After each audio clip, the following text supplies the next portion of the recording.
Good morning and welcome to the Return Homestead. My name is Mike and my wife Marty and I homestead 6 acres in northeastern Kentucky. Today we are taking advantage of the beautiful spring weather that we've got ahead of us. We're looking forward to getting the garden in the ground, but we need some place to plant it. That's what all this lumber is about.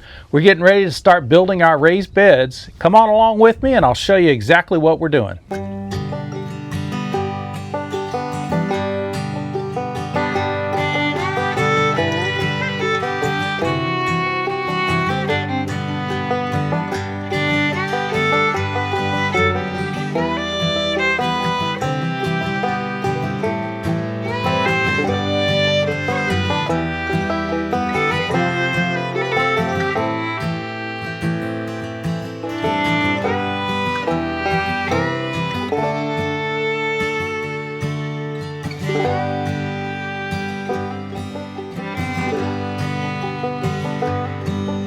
And this stack of lumber represents most of 4 beds. I say most because this is just the framing that we're using. Those are pressure treated 2x4s. They are only a few cents more than regular 2x4s. So when I looked at the cost of getting the pressure treated as opposed to the regular, it was going to cost me about $4 a bed more to use the pressure treated. I decided it was worth that. That's supposed to get us from a 3 to 5 year life expectancy to a 30 to 50 year life expectancy. I don't necessarily trust the chemicals that they put on this stuff, but it is framing on the outside of the bed. So none of that lumber is going to come in contact with our plants or the soil. The rest of this is going to be hemlock. We're getting that from one of the local mills. One of the mills that specializes in lumber for barn building. So they have the rough cut hemlock that's most often used for barn siding. So we're going to use that on the inside of these beds. Now that hemlock is not going to last as long as, say, cedar would, but using the cedar boards was going to get relatively expensive, and we'd lose a little bit of each board because the only way you can buy them is in fence boards. So we'd have to cut the rounded top of the fence board off of each one. Would also be difficult to get the length out of it. We're going to be building 8-foot by 4-foot beds, and unfortunately all of the cedar fencing comes in 6-foot segments. So rather than arguing with the mills about what kind of lumber they should produce in order for us to be able to build our beds, we're just going to use the hemlock. And you'll see the way I'm building this, it's going to make it possible that as the hemlock does degrade over time, we can replace those panels easily, leaving the framing in place. Right now I'm going to run out and get the saws and tables that I'm going to need to get this stuff assembled, and then we'll get busy building.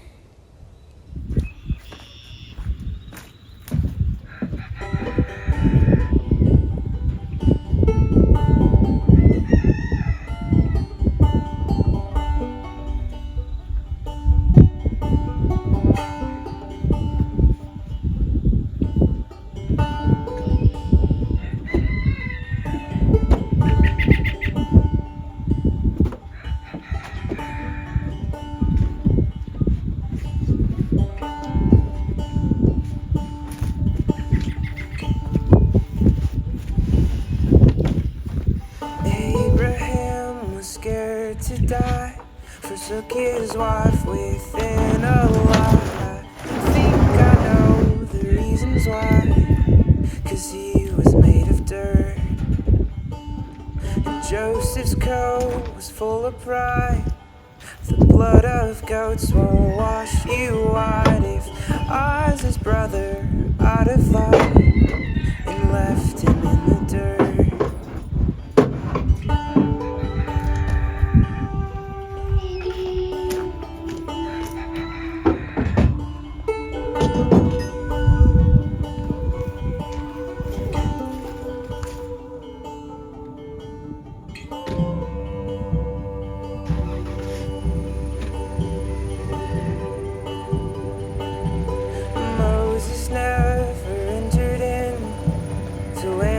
Thought were promised him. He took his people round again. And Solomon became so wise with many wives.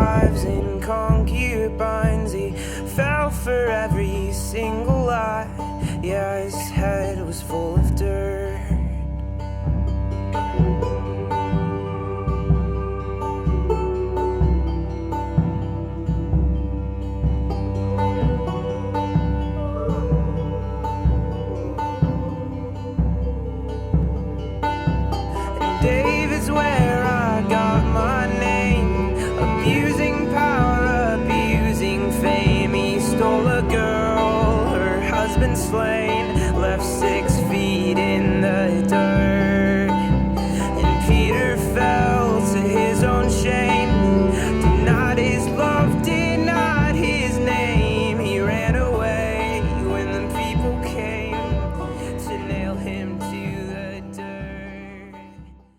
So we've got the saw all set up. We're now ready to get busy cutting. All we need is a set of plans, and those plans are all up here. I've never built a bed like this before. This is a completely new and unique design. As far as I know, I've never seen anyone build a bed this way. But I'm sure other people have done it. I just don't have the plans for it, so I'm going to be working out of my head.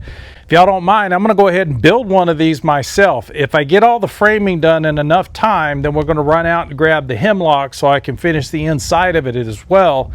And then I'll be able to show you how to build one of these with a little bit of experience.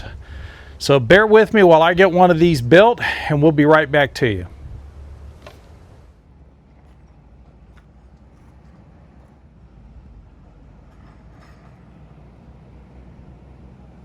And yesterday I got out here and got everything cut and at least partially assembled so you could see what it is that I'm going to show you how to build. So these are the beds that we're building. We did use pressure treated 2x4s on the outside framing. So we're framing this up exactly the same way we would frame up a wall. I did put these 24-inch on center. I'm going to make some small adjustments when I show you how to build these so that you use a few less of these small studs on the inside. There's no reason for all of the support. I put them 24-inch on center going down the length of the bed, and it's just too much. It doesn't need all of that because we're capped with a 2x4 and also a 1x6 on top of that. So we'll make some small adjustments as we go. But this is essentially what I'm going to show you how to build. Now the longest material that I did use on this are the 1x6s. Those are 12-foot material. And we went with the 12-foot material because out of one 12-foot board, I can get a long side and a short side. So the rest of this video should be a simple walkthrough of the design considerations, the materials you're going to need, and then a basic cut and assembly list so that you have some idea how to put one of these together in your own backyard. So let's start with just a few of the design considerations. One of the biggest questions that you'll find online about how you should build raised beds is exactly what size should they be. One of the biggest concerns is how tall should it be? And Marty and I are getting up there in years. We're not young chickens anymore, and so we wanted to make sure we were at least up off of the ground. We're tired of digging in a bed that's in the ground in order to get our gardening done. But we didn't want the beds to be so tall that it would cost us a small fortune to be able to put the right amount of compost on the inside of the bed. Most of what you're going to grow in the garden is only going to need somewhere between 8 and 11 inches of topsoil. You don't really need a bunch of topsoil. So the height of these beds is really kind of overkill and is really more dictated by the materials we chose to use. So these beds are 15.5 inches tall, counting the cap board or seat that we did put around the entire perimeter. And as you can see, the seat does come in very handy. That's why we were putting that on there. It makes certain things in gardening a lot easier if you can sit down on the edge of the bed where you're working. And 15.5 inches seems to be a pretty good height for working from. So it makes it easy to sit down, do a little bit of weeding, and then stand up and move to another location. And we built these beds 8 feet long by 4 feet wide. So with a 4-foot wide bed, we can easily reach into the middle and be able to get to any plants that we have out in the middle of the bed, so long as we can get to both sides of the bed.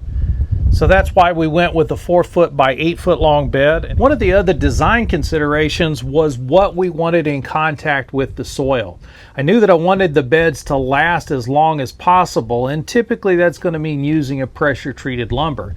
Now the pressure treated lumber these days doesn't use cyanide like it did in the old days. They use a copper based chemical, but it is still a chemical that does leach into the soil. And rather than leaching that chemical into the soil, I wanted to make sure I had raw wood on the inside of the bed. So we did decide to sheet the inside of the bed with hemlock, and that's also a raw hemlock that's on top as well. Now we were able to source this from a local lumber yard that specializes in providing materials for barn building. So rough cut hemlock is a very common product on that yard. You may have to go with cedar or some other hardwood. If you can access the cedar in the right thickness, I would recommend using the cedar. It's going to last the longest for you. And we could have built these with cedar on the inside and also on the top edge. You can get 6-inch wide cedar. It's only about 6 feet long though. You're going to lose the top couple of inches of that board because it's curved around the top, so you'll be cutting that off. It is relatively difficult to find. You typically have to order it, and it's relatively expensive. This rough cut hemlock is one of the most inexpensive products we could find on the market. One other important design consideration was that we wanted posts at either end of the bed. We wanted them a part of the bed, and we want these on each and every single bed. These posts have a lot of different purposes. Mainly it would be to hang trellises. So we wanted to make sure that we had prepared for that each one of our beds had the ability for a trellis to go up. There's also some consideration that we might want to put sort of a greenhouse cover over the top of these so that we can start growing in the beds earlier in the season. These posts would help to accommodate whatever greenhouse cover we would put over. So the post was an important part of the design consideration. These can be left out, just like the seat. The seat's not absolutely necessary in the build. It just makes the bed a lot more comfortable to work from. And the seat does have some other considerations besides just being a good place to sit.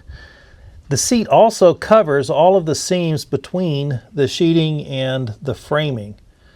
So every place where the wood comes together is a place for water to seep in and get trapped. And if that water stays trapped in there, eventually it will cause rot. So by covering the top of all of those wall sections, we're able to keep the water to the outside. One other design consideration that might not immediately draw attention to itself is aesthetics. These are going to be in your garden. You want it to look nice, and this gives you a nice big space that you can work with to add decorations. And we had thought about sheeting even the outside of the beds with the hemlock just so we had a dressed look for the beds. But the hemlock does get relatively expensive if you have to sheet both the inside and the outside of the bed. Also, the dimensions of the boards don't work out well for covering the outside. All of the dimensions of the build are for covering the inside. But when I was talking to Marty about that, she said there's really no reason why we can't dress up the inside of these cavities. So instead of having this look like a rough framed wall, it would look like a framed piece of art. She has some ideas on that, and I'm sure we're going to see some videos come from that later on. So those were the design considerations. We wanted somewhere between 11 and 18 inches of soil that would go on top of the existing topsoil. We wanted to be able to sit on the top of the sides of the bed to make it easier to work the bed. We wanted to make sure we could reach into the center of the bed from the sides so that nothing would be difficult to reach. And we wanted to make sure we had posts on either end so that we could hang trellises easily. So let's take a look at the materials that we're going to be using in order to do this build. First bit of lumber we went out and got was just some pressure treated 2x4s. We found the best price on these at one of the big box stores, so we went and picked those up. That same big box store had these landscaping timbers that were much less expensive than a treated 4x4. Now these are a 3x4 and do have a half rounded edge. So they're a little bit awkward for using like you would a 4x4, and it's a little bit rougher lumber. But they work perfectly for posts in the garden. In fact, these are landscaping timbers. They're really designed for building a raised bed. Now again, these are pressure treated. They do use a copper-based chemical that is soaked as deeply into the wood as it possibly can be. That is going to leach out over time. Copper is not a concern. Some of the other chemicals that they use may be a concern, so we do want to try to keep this out of our growing soil so that it doesn't come into contact with the plants. But since we're keeping it to the outside of the bed, I wasn't that concerned. This has anywhere from a 30 to a 50-year life expectancy. That's why we're using this material for the framing. The other lumber that we're using in this build is a rough cut hemlock. Now when I say rough cut, I mean it's just cut. Typically a mill will cut the board down to a certain size, then they'll run it through a joiner and a planer, and then round the edges of the board off. These boards have only gone through the mill. They've been cut. They haven't been dried either, so this lumber is very wet. It's really green lumber. When you run a screw into it, you see the water being pushed out of the board. So this is very different than the lumber that you would typically buy at a big box store. It's also a lot less expensive, but it does have some differences that you need to be aware of. First of all, the dimensions are nominal. So if you go and buy a 1x8 board, it is going to be approximately 1 inch by approximately 8 1/4 inches wide. If you were to buy a 1x8 at a big box store, something that was polished and finished and ready for construction, it's actually only going to be 7 1/2 inches wide and only about a 1/2 inch thick. So because this hasn't been milled down as much, you have to take that into consideration when doing measurements for putting the bed together. Making sure that all those measurements come out right can be a bit awkward. We've never used this kind of lumber at the Return Homestead before, so this is kind of new to me. I've never had the opportunity to work with nominally dimensioned lumber. And there was one small mistake that I made. So because I've never worked with this lumber before, I assumed it was going to be very much like the lumber I had worked with in the past. And so when I went and read that this was nominally dimensioned and I looked it up and it said 8 1/4 inches wide, I read that as 7 1/4 inches wide. So all of my measurements were based on this board being 7 1/4 inches wide. Not a big deal. We could have saved a little bit of money if I was going to build the beds 14 1/2 inches tall like I intended to. I could have used a 1x8 and a 1x6 instead of two 1x8s. And I'll show you what I'm talking about and how I corrected that when I go through that portion of the build. The 12-foot long material is just so we would have enough to cover the seat without having to put multiple pieces down any one side. So that's the hemlock. The only other material that we really need in order to do the build is some deck screws. I did use the star-headed screws just because they're easier to work with. And this is a number 8 2-inch screw. And the screws is always just my preference because I tend to make a lot of mistakes and it's a lot easier to remove screws. You could also use nails for this project. A nail gun would probably speed this up significantly. You'd be able to move much quicker. I just prefer the screws so that I can pull things apart if something goes wrong. One very useful tool to have and use on this project would be a chop saw or miter saw of some kind so that you can set up a stop block like this one to be able to cut those short studs that go in the middle of the walls. In the end, we weren't able to use this. We've got some problems on the electrical here with the house.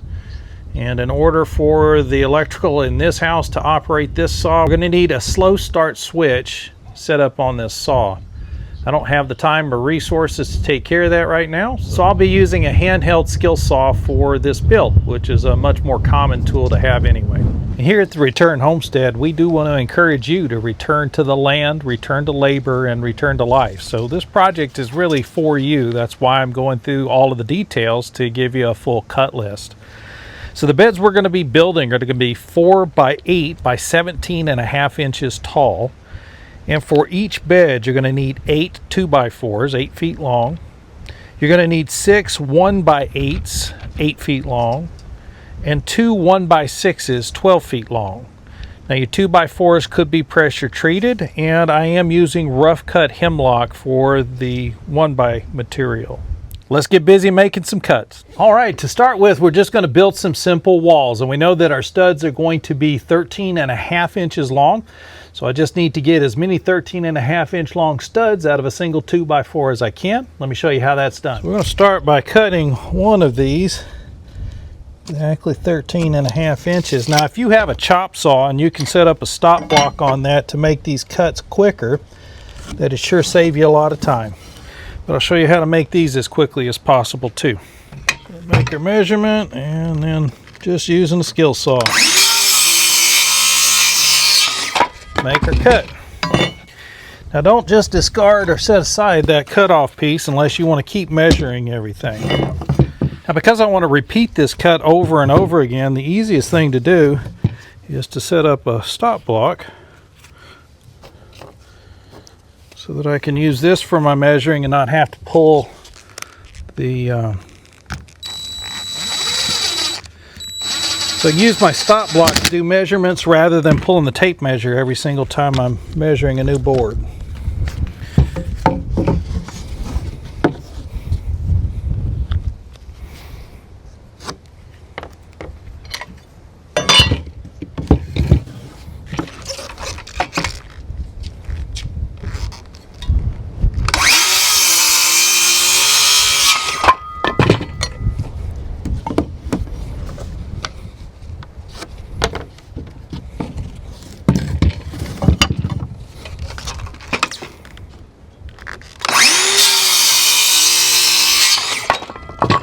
So this will allow me to quickly cut 13.5-inch long studs to build the walls with. Okay.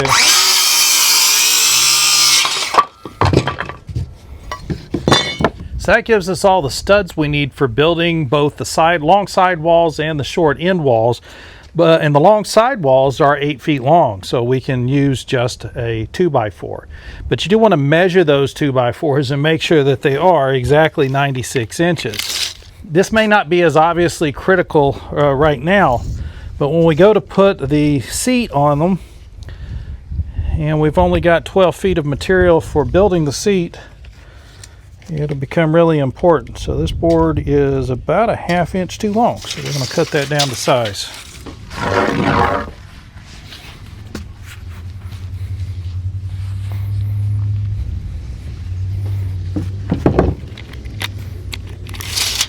So that got us the top and bottom plates for the 2 long walls, exactly 8 feet long. Now we need the short walls. Those are going to be 4 feet.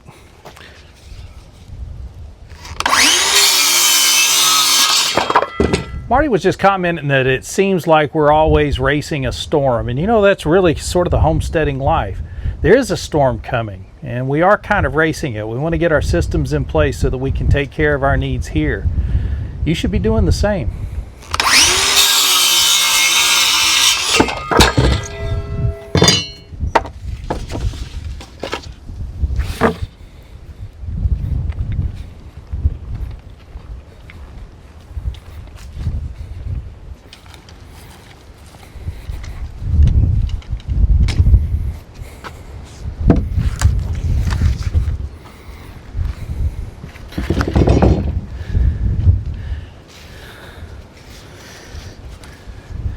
And then keeping in mind, we didn't buy finished wood to go on the inside.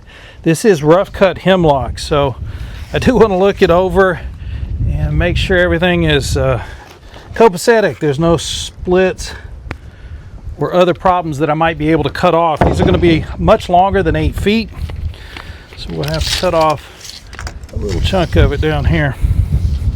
So this end has a deep bark section in it. So I'm going to cut some of that bark section off by making my cut on this end.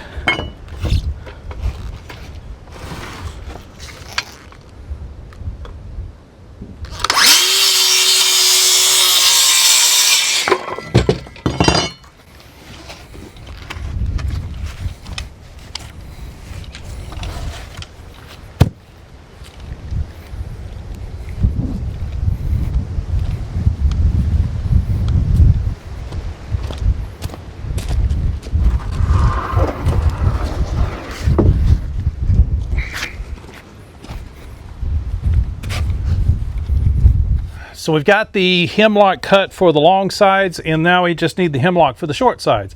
And again, those were just 4 feet, so we're going to cut these exactly 48 inches.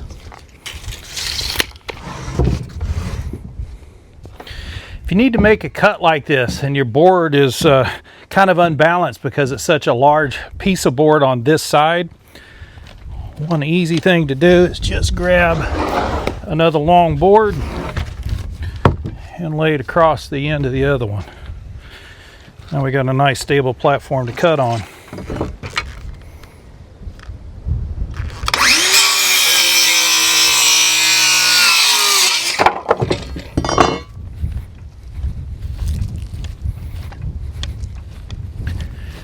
These 12-footers are a lot easier to deal with sitting here in the bed, so I'm going to do some cutting out here. So So this is for the seat that goes on the top. It also protects the seams in between the hemlock and the pine, so they don't have water sitting in them. And we know, or I know from having done this already, because of the one we built earlier, these are going to be 57.5 inches to get across the short end. So we're going to go ahead and cut those.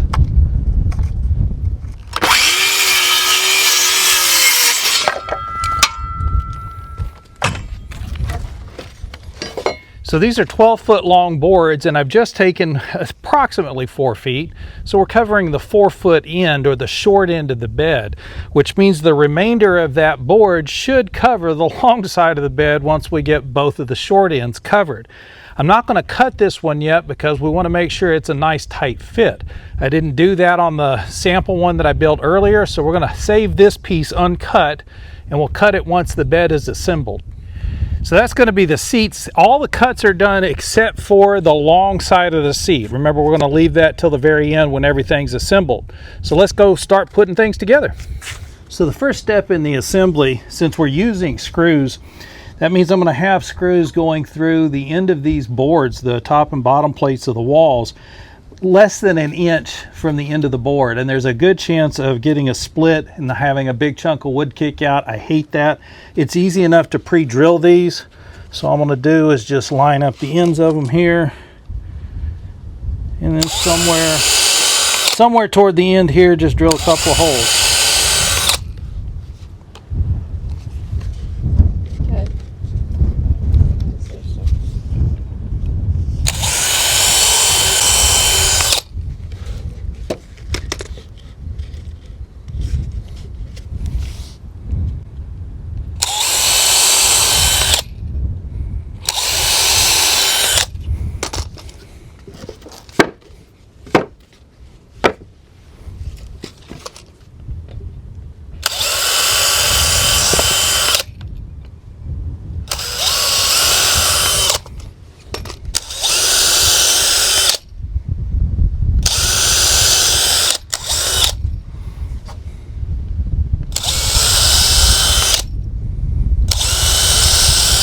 One last consideration before you start putting the studs in place is exactly where the studs are going to go. So you need to do a layout on your top and bottom plate. Now, of course, the stud goes on the end of each wall. And then I'm only putting 2 additional studs in these walls. That should be more than enough support, so we're going to put them 32 inches on center, which essentially means 32 inches from the end of each board. Now, if I was building a house, I'd be a little bit more particular, but I'm just going to place the stud on the center of where this line is, and I'll measure 32 inches from the other end and do the same.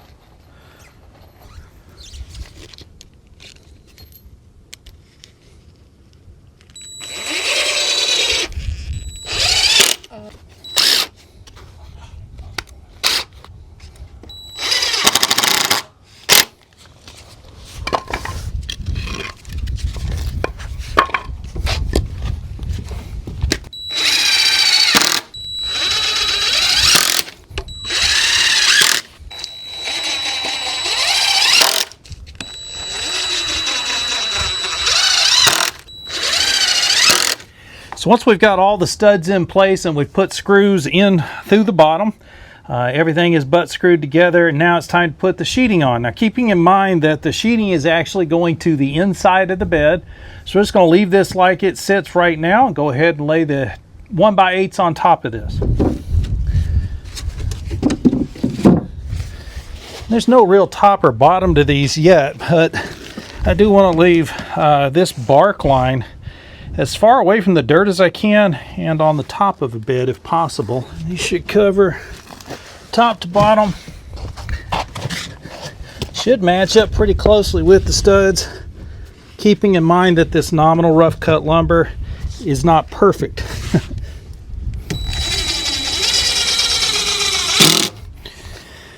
only going to put one screw in this corner and then go put a screw in the other corner. My framing is relatively square as it sits on the ground, so I just want to secure the corners and keep everything from racking. If I tried to work down the board, chances are I'm going to end up with a gap down at the end like you see now.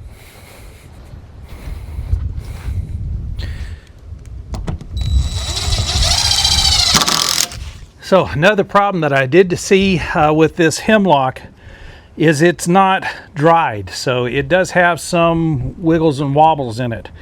So here on this end, trying to get these two boards to come together, there is a lot of tension. It's wanting to push them apart. So you have to be a little bit creative sometimes to pull these things together. Sometimes you got to be a little creative to make these things happen. My clamps won't open up big enough to get around 17 or 18 inches. Just creating new points to pull from.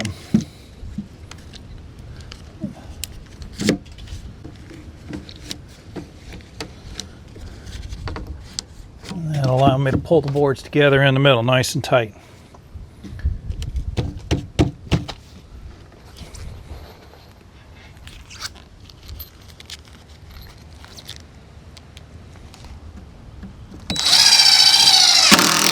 And I am placing a couple of extra screws down here.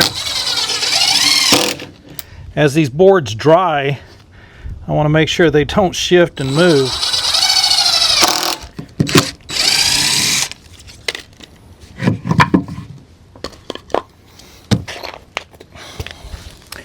Now, because this is green wood and it is going to dry over time, even with all the bedding material inside of here, the wood is going to tend to move, and so the fewer screws I put in it right now, the better. Keeping in mind that this is going to be on the inside and the weight of all of the soil is going to be pressing out on the board, I really don't need a whole lot more screws to hold it to the framing on the outside. So when you're using the nominal rough cut lumber, sometimes they're not even the same width all the way down the board, and so this one's a little bit wide. I'm just going to drop a chalk line where the edge of the framing is, and I can run back with a saw and cut off that little extra lip. I don't want to cut too deeply. I only need the saw set as deep as the hemlock is. So I can put a 2x4 up against here as a stop block and just release the bottom plate on my saw, lower it down onto that 2x4, and that's going to give me exactly the right depth to cut at.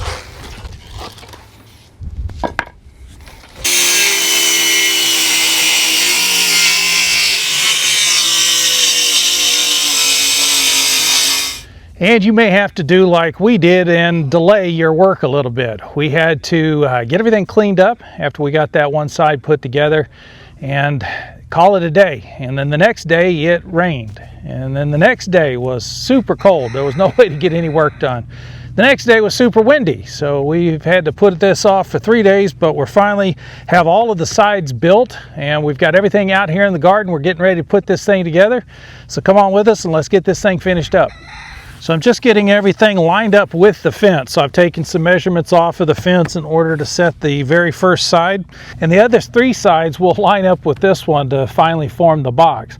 So we're going to use a 3-inch long screw to put these things together. So while I was assembling the sides, I did decide that a 2-inch screw was probably a little bit too short, and a 2.5-inch screw would have made more sense. The 2-inch screw has only one place where it was perfectly applicable, and that's in putting the seat on the top of this. That would allow me to push the screws in from underneath and attach that seat without having to put any holes in the top of it. Other than that, 2.5-inch screw would be a much better choice. But we're going to use the 3-inch screws to get everything pulled together here so everything stays nice and tight. So all I'm doing is lining up the corner where it appears to be straight and everything seems to be connecting flush. We are on top of the grass, so this is not going to be perfect. We'll get a level on this in just a minute, but I wanted to drop a couple of screws in to get things started here.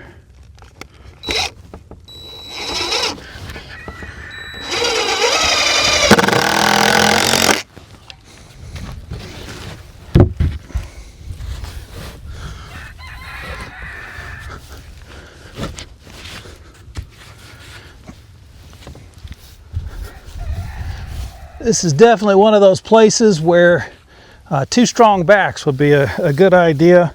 These panels are relatively heavy, at least the 8-foot long ones are.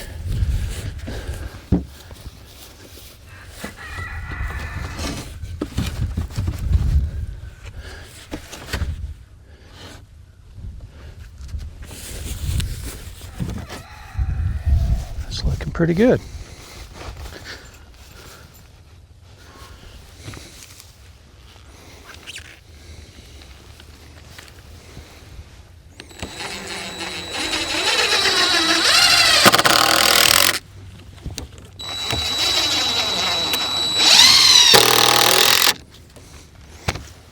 So that's the basic box assembled, and I am going to level this thing off and put a few more screws into these corners, and then of course we have to cut the long sections of the seat. So I have to go get the seat, and we'll get that thing assembled on top of here.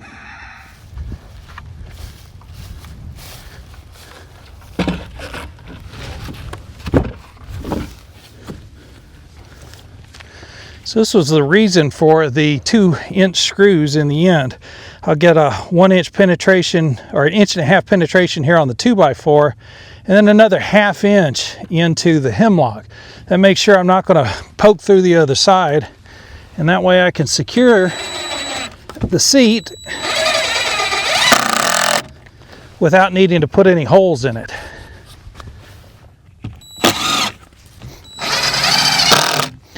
Once I get enough screws in the seat, it's just a matter of getting the posts in, and that's just digging a hole probably only about maybe a foot down. So I'll leave most of the post out of the ground. I can get some 4-inch long screws and actually screw it off to the bed so it'll be well secured even though it's only a little bit in the ground. That'll also give us a good anchor so the bed's not going to shift over time. But that's pretty much it. And I just need to measure the long sides and get them cut to length.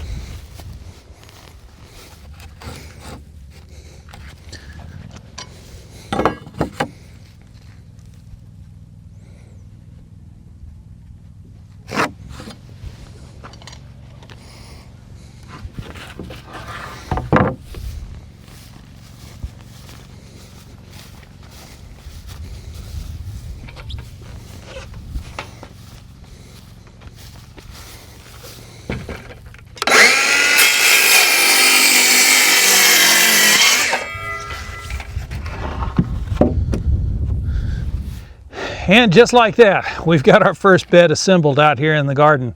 This is the right position for it. We've done some measuring off of the fences, and this is going to leave us all the room that we need to grow around the outside edges. So it looks like this is the best place to start this particular row of beds.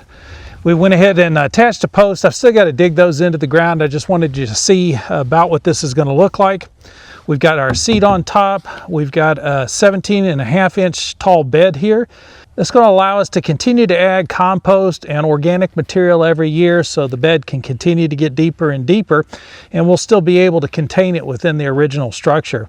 By the time we fill this thing up completely and it needs to be rebuilt, more than likely the hemlock's going to be rotting through at that point anyway. And this is probably only going to last us 5, maybe 6 years at most. We weren't expecting this to last forever. We've seen even the very expensive metal beds that you can buy. We've seen those things fall apart in a couple of years as well. So we're really excited to see these finally finished. We're looking forward to getting the beds filled with some growing material. I know Marty has got some plants that need to go in the ground, and the only way we're going to get them in the ground is to get this bed filled up now, and that is another story altogether. We'll have a video about that coming up here very shortly. We do appreciate you joining us on the Return Homestead today. We do hope that you will go out and decide to do this for yourself. It's time for you to return to the land, labor, and life. Go ahead and start by building some raised beds for your garden. If you haven't subscribed to the channel yet, please take a moment and do that. While you've got the window open, hit that thumbs up icon. That's going to let the algorithm know you enjoyed the video, and they'll share it out with more people. We'll see you next time.